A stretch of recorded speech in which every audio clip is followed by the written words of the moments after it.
Moi, je pense que, oui, vous avez parfaitement raison de parler d'événements majeurs. C'est un tournant historique qui est en train d'être marqué en ce moment. Il ne faut pas oublier que le monde arabe, globalement, hein, après la colonisation, a eu des régimes qui se réclamaient d'une légitimité historique. C'est les pères fondateurs, c'est eux qui ont amené l'indépendance.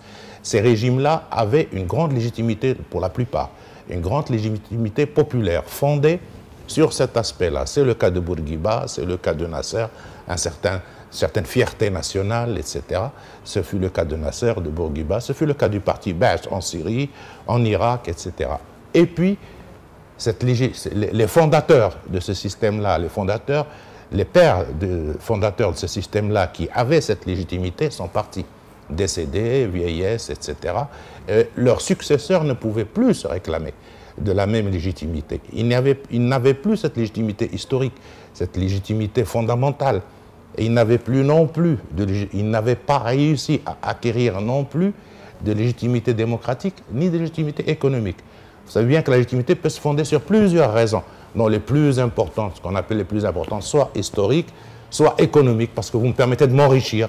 J'accepte le pouvoir, même s'il est un peu embêtant, contraignant, mais parce qu'en fait, il me garantit une prospérité.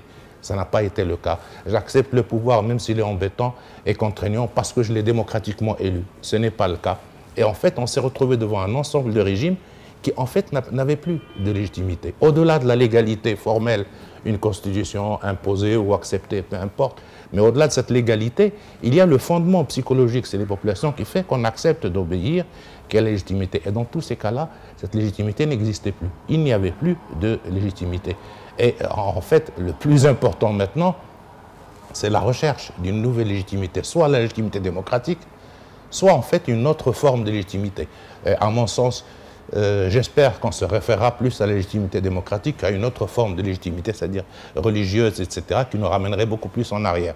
Mais le débat n'est pas tranché pour le moment. C'est la partie la plus importante en réalité. C'est ça qui fait qu'on obéit à une règle, même si elle ne me profite pas, même si elle est contraignante pour moi, j'obéis parce que je considère qu'elle correspond à une morale générale, à une recherche globale de la société. Alors, pour le Maroc, le problème de la légitimité se posait un peu différemment par rapport aux autres pays arabes, puisque la légitimité, il y avait une double légitimité qui jusqu'à présent est considérée comme fondamentale, c'est la légitimité religieuse et la légitimité historique. Les deux sont liés.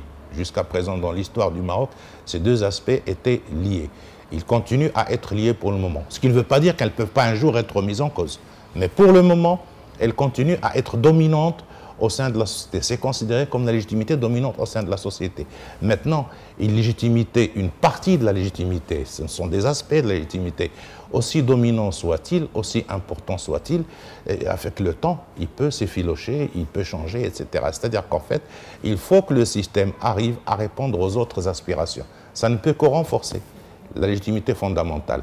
Si la contradiction existe entre cette légitimité et les aspirations, les attentes de la population, tôt ou tard, elle commence à être assez filochée et à ne plus être l'élément fondamental. Ce qui a sauvé le Maroc jusqu'à présent, si vous voulez, ce qui a fait que la situation n'a pas évolué de la même manière qu'en Égypte ou en Tunisie, c'est qu'en fait, il y a un pouvoir qui se réclame d'une légitimité et qui a une légitimité reconnue au niveau de la population, mais il y a des attentes au niveau de la population également qui sont considérées comme non satisfaites. Alors, il y a une chose fondamentale à remarquer dans ce qui s'est passé aussi bien en Égypte, en Tunisie que ce qui se passe maintenant au Maroc, c'est que ces révolutions sont conduites par la classe moyenne.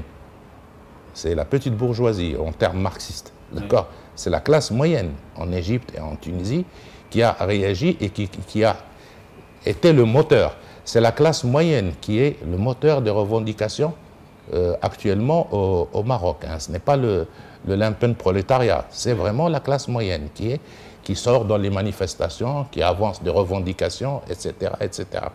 Donc ça veut dire que c'est une catégorie sociale qui a connu une certaine évolution positive, mais qui aspire à plus, beaucoup plus, qui veut s'aligner sur les standards qui existent dans les pays avancés, etc., etc. Donc ces attentes, en définitive, à partir du moment où c'est une catégorie sociale définie, les attentes peuvent être cernées, en tout cas définies.